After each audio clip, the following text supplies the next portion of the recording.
Lakshmi. Thank you. अब हमारे साथ श्वेता मैम है, डॉक्टर श्वेता।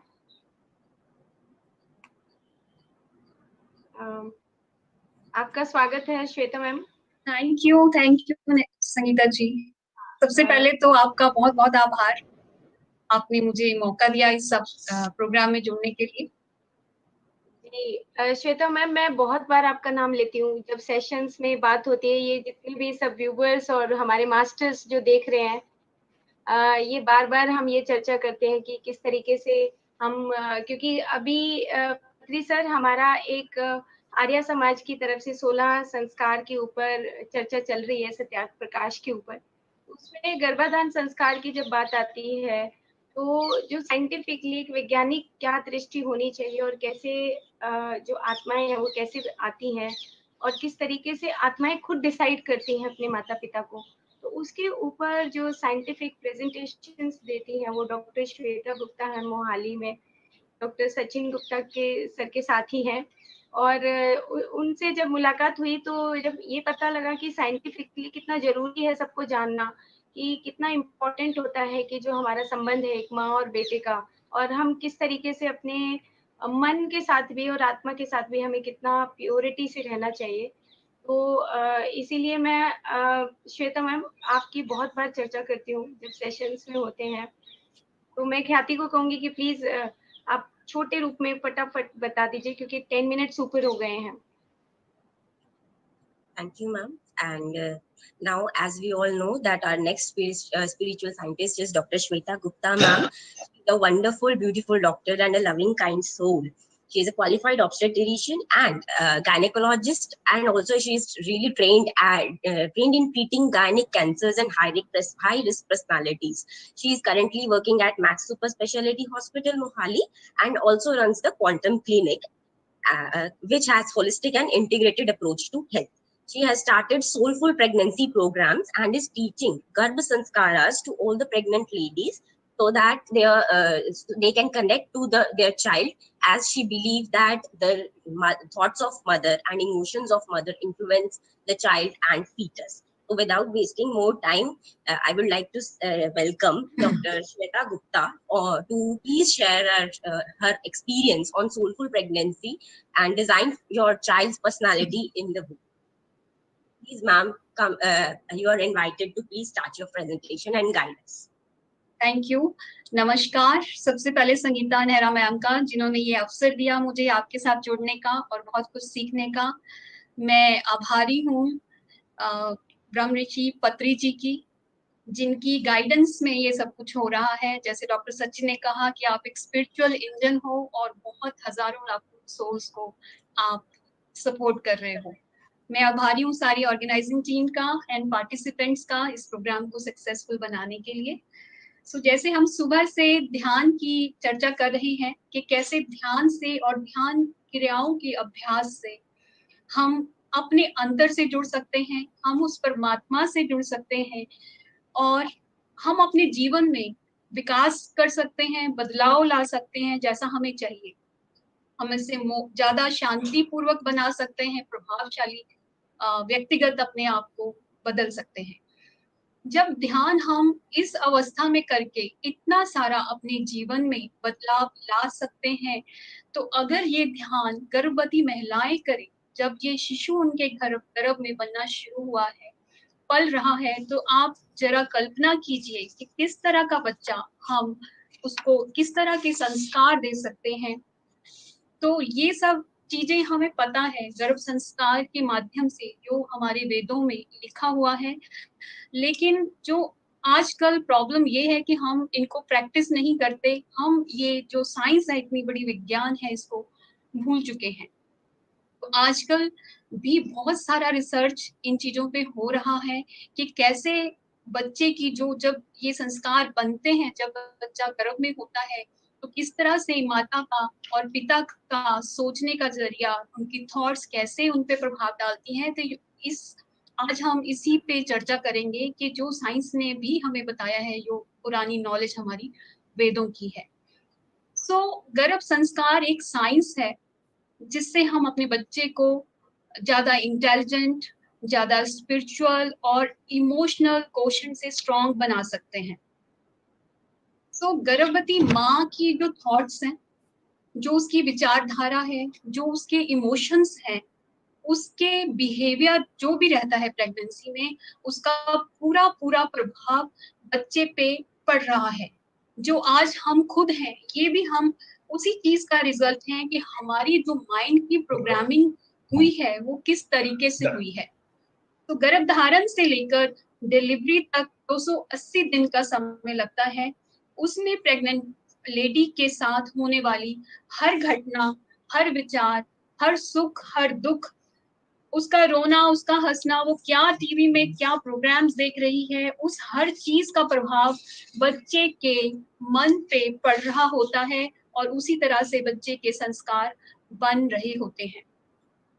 तो साइंटिफिकली क्या है कि जो भी हमारी थॉट है, चाहे वो एक खुशी की है, पॉजिटिव जिसे हम बोलें, या कोई नेगेटिव थॉट है, कोई उदासी है, तो हर एक इमोशन के साथ ही हमारी बॉडी में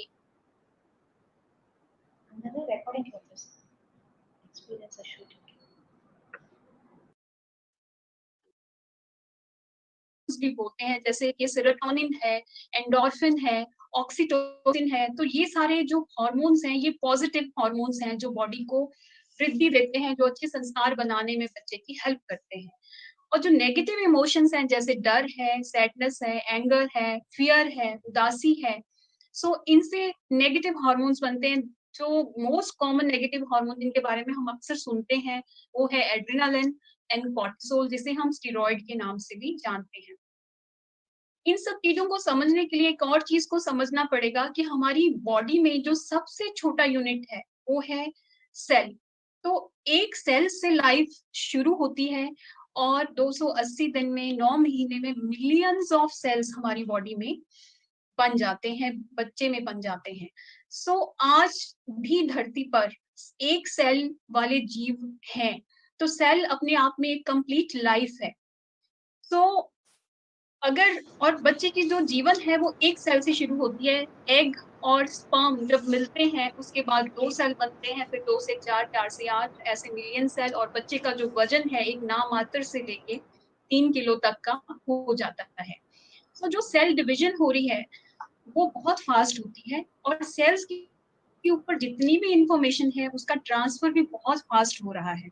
तो जैसे मैंने बात की थी हार्मोन्स की, थॉट्स की, हैप्पी हार्मोन्स की और नेगेटिव हार्मोन्स की, तो वो एक केमिकल है। तो वो सेल्स उन केमिकल्स को कंटिन्यूअसली बॉडी में एक्सपोज हो रहे हैं, बच्चे के जो सेल्स हैं।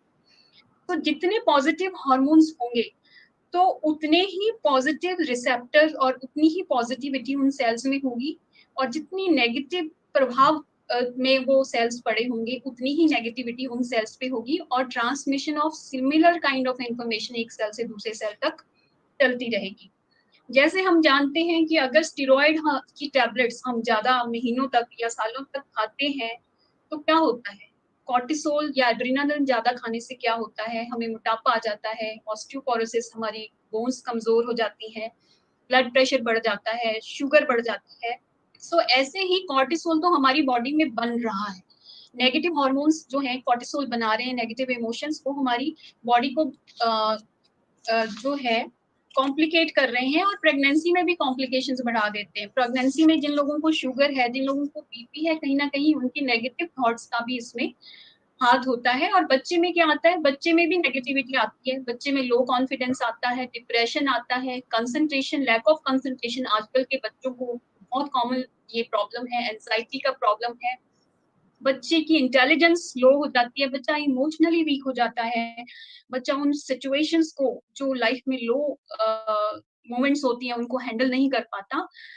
तो ये सब चीजें होती हैं जब हमारा प्रेगनेंसी के दौरान नेगेटिव हमारा सोचने का थॉट प्रोसेस रहता है। लेकिन अगर मदर ये एफर्ट करे कि मुझे तो बहुत अच्छा बच्चा बनाना है, मुझे सारे उसको पॉजिटिव वर्च्यूज देने हैं, तो उसको ये सारी क्रियाएं, ये सारी टूल्स, ये सारी टेक्निक्स उसको प्रेगनेंसी में प्रैक्टिस करनी होगी और कुछ ज्यादा मेहनत करनी होगी। क्योंकि जब हमें कोई बहुत अच्छी प्रोजेक्ट करनी होती है तो हमें थोड़ा सा एडिशनल हार्ड वर्क भी उसमें डालना पड़ता है।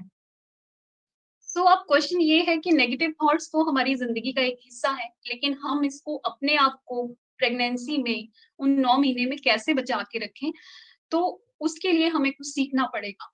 सबसे पहले तो फिजिकल फिटनेस बहुत जरूरी है। डॉक्टर का जो जैसी प्रेगनेंसी का आपको पता चलता है, आपको डॉक्टर के पास जरूर जाना चाहिए। जो भी वो टेस्ट लिख के दे रहे हैं, जो इन्वेस्टिगेशंस करा रहे हैं, जो मेडिसिन दे रहे हैं, बिकॉज वो फिजिकल फिटनेस का एक जो है वो एक प्राइम इम्पोर्टेंस है। अगर आपका तन स्वस्थ है तभी आपका मन स्वस्थ है, तभी आपका बच्चा स्वस्थ रहेगा और आप एक हेल्दी बेबी बना सकते हैं। तो उसके लिए जो फिजिकल फिटनेस है, जो डॉक्टर ने एडवाइस की है, उसको फॉलो करने के बाद जो आपको अपनी ओर ध्यान देना है, उसमें सबसे पहली रोल आती है डाइट की। डाइट के वैसे तो प्रेगनेंसी में जैसे हमारे वेदों में लिखा है वेजिटेरियन डाइट लेनी चाहिए, लेकिन डाइट पे हर एक का अपना अपना घर के असूल होते हैं और वो कैसे भी उनको अपने तरीके से ले सकते हैं। पर डाइट में बहुत सारी सीजनल वेजिटेबल्स, फ्रूट्स, सैलेड्स होने चाहिए, जिससे आपको हर प्रकार की न्यूट्रिशन, विटामिन्स, मिनरल्स मिलते रहें। आपको पानी बहुत ज्यादा पीना होता है, क्योंकि आपके जो डिवाइडिंग सेल्स हैं, एक सेल में 70 to 80% उसका जो कंपोनेंट होता है वो वाटर होता है, और इतने रैपिडली डिवाइडिंग सेल जो इतने मिलियंस में हमारी बॉडी में बन रहे हैं, उनके लिए पानी का एडिक्वेट अमाउंट में होना बहुत जरूरी है। सेकेंड, कोई भी अगर स्मोकिंग करते हो आप या अल्कोहल ले रहे हो, तो प्रेगनेंसी में उसको बिल्कुल छोड़ दीजिए। ये पहले तो अगर हम इंडिया की बात करें, महिलाएं ऐसी थी कि कोई स्मोकिंग और अल्कोहल पे उनको कोई जरूरत नहीं पड़ती थी पूछने की, लेकिन आजकल अगर हम लास्ट के 10 सालों में देखें तो ये कॉमन क्वेश्चन होता है कि क्या हम स्मोक कर सकते हैं या अल्कोहल थोड़ा बहुत ले सकते हैं। तो वैसे तो कपल खुद मोटिवेटेड होता है, क्योंकि उसको पता है कि स्मोकिंग और अल्कोहल करने से मेरे बच्चे को नुकसान हो सकता है। जो ब्लड वेसल्स बच्चे की को न्यूट्रिशन सप्लाई करते हैं, उनका साइज वो नैरो हो जाते हैं, जिससे उतनी न्यूट्रिशन बच्चे को नहीं जा पाती, इसलिए बच्चा वजन उसका कम रह जाता है। उसको ग्रोथ रिस्ट्रिक्टेड बेबी कहते हैं, और टाइम से पहले डिलीवरी होने का चांस बढ़ जाता है। और अल्कोहल पीने से तो कई बार फेशियल फीचर ही खराब हो जाते हैं, बच्चे का फ्लैट हो जाता है, फेस, आईज अंदर धस जाती हैं। तो अगर आप स्मोकिंग करते हैं या आप अल्कोहल लेते हैं, तो इसको आपको सबसे पहले छोड़ना पड़ेगा। इनफैक्ट जब आप बच्चे को के लिए प्लानिंग करते हैं, इन एडवांस आपको इसको छोड़ना पड़ेगा। ये बात तो थी हमारी फिजिकल फिटनेस की। बट अब हम बात करेंगे हमें मेंटल हेल्थी और स्पिरिचुअल बेबी कैसे बनाना है।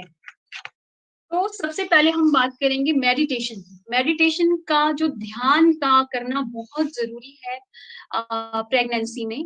ध्यान आपको अपने अंदर से जोड़ता है, उस सुप्रीम पावर से जोड़ता है, और जब आप प्रेगनेंसी की राह पर हो तो वो आपके अंदर पल रही आत्मा से आपको जोड़ता है। ध्यान के द्वारा प्रेगनेंसी में निरंतर ही बच्चे से जुड़ना चाहिए। बच्चे में इस मेडिटेशन से क्या आएगा? बच्चे में कॉन्फिडेंस आएगा, सिक्योरिटी आएगी, इमोशनल कोशेंट उसका बढ़ेगा, कोई भी सिचुएशंस को वो बेटर तरीके से हैंडल कर पाएगा, और उसमें इंटेलिजेंस बढ़ेगी। वो बच्चे कई बार जो लोग बिल्कुल ही प्रेगनेंसी पर ध्यान नहीं देते हैं, जो इन चीजों को नहीं फॉलो करते हैं, कई बार क्या होता है कि उनकी बिल्कुल ही बॉन्डिंग नहीं होती अपने बेबी के साथ, और सोल जो है वो एग्जिट प्लान करती है। तो हम लोग अपनी रोजमर्रा की प्रैक्टिस में देखते हैं कि पूरे टाइम पे कई बार हमें पता चलता है कि गर्भपात हो गया है, इंट्रायूटेराइन डेथ हो गई है, और कई बार सारे टेस्ट करने के बावजूद भी कोई भी हमें ऐसा नहीं मिलता, कुछ भी कारण की जिस वजह से ऐसा हुआ है। तो कई बार ये लैक ऑफ सिक्योरिटी या इनसिक्योरिटी की भावना से भी सोल ये डिसाइड करती है। तो एक हेल्दी प्रेगनेंसी करने के लिए, बच्चे के साथ बॉन्डिंग बनाने के लिए, बच्चे को सिक्योरिटी और आगे वाली लाइफ में उसके कॉन्फिडेंस को भरने के लिए हमें मेडिटेशन, हमें ध्यान करना बहुत जरूरी है। Second important thing is affirmations. Affirmations क्या है?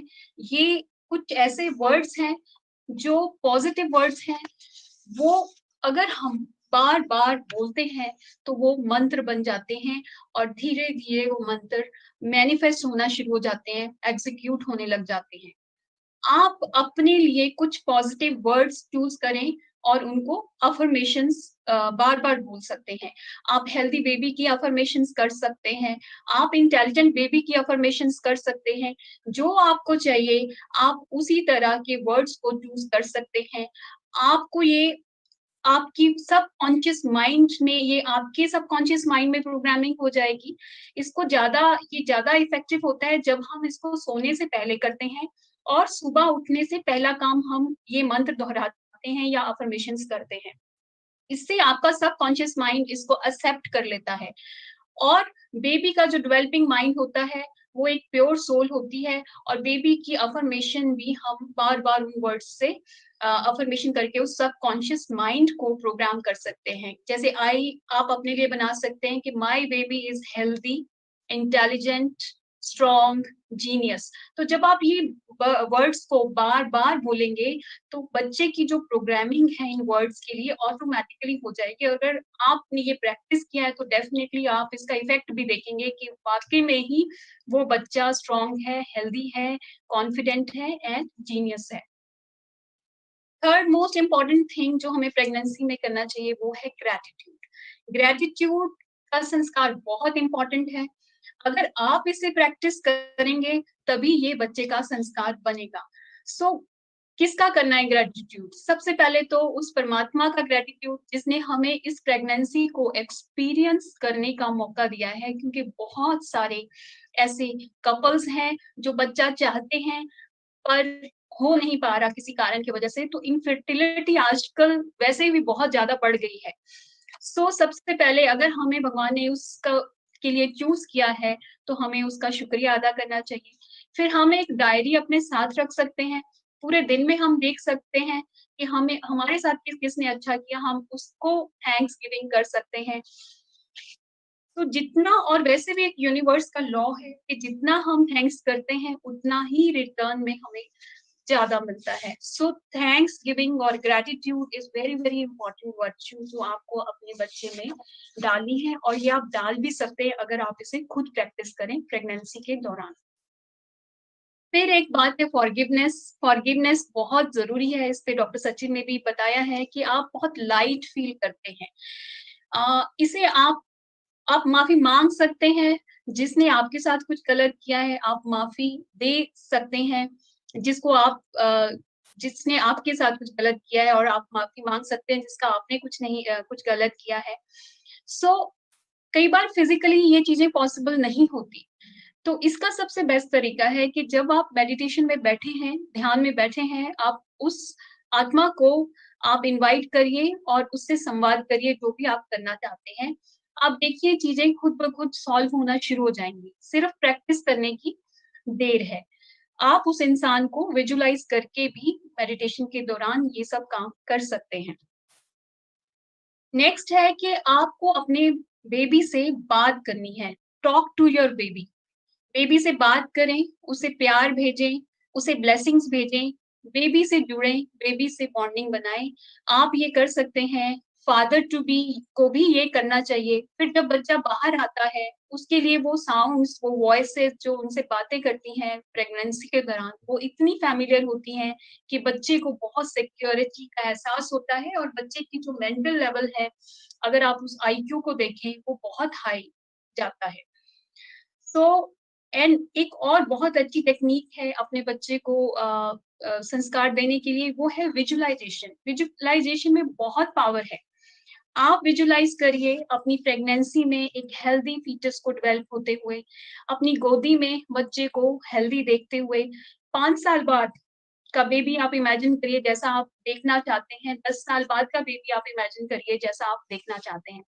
सो जब ये विजुअलाइजेशन हम रूटीन में प्रेगनेंसी में प्रैक्टिस करते हैं तो वो सब चीजें ऑटोमेटिकली उसी तरह से मैनिफेस्ट होना शुरू हो जाती हैं। आपने अभिमन्यु की स्टोरी तो सुनी होगी। अभिमन्यु की जो मदर थी सुभद्रा, जब गर्भ से थी तो उन्होंने चक्रव्यूह भेदने की कहानी सुनी, पर बीच में उनको नींद आ गई और वो कहानी पूरी सुन नहीं पाई। तो वो कहानी भी हमें बताती है कि बच्चा जब गर्भ में होता है तो वो सुन सकता है। सिर्फ सुन ही नहीं सकता, वो इस चीज को सीख भी सकता है। और जब कभी कितने सालों बाद, इवन इन जब वो एडोलेसेंट या एडल्ट था, जब अभिमन्यु को इसकी जरूरत पड़ी तो वो प्रैक्टिस भी कर सकता है। लेकिन उसको चक्रव्यूह से बाहर निकलना नहीं आया। वो क्यों नहीं आया? क्योंकि वो स्टोरी उसकी मदर ने आगे सुनी ही नहीं। तो अगर मदर ही बेबी की उतना एफर्ट नहीं लगा रही है तो बच्चा कुछ नहीं सीखेगा। तो जो सब कुछ सीखना है पेरेंट्स से ही वो बच्चा सीख सकता है। तो ये सारा एफर्ट मदर को करना है।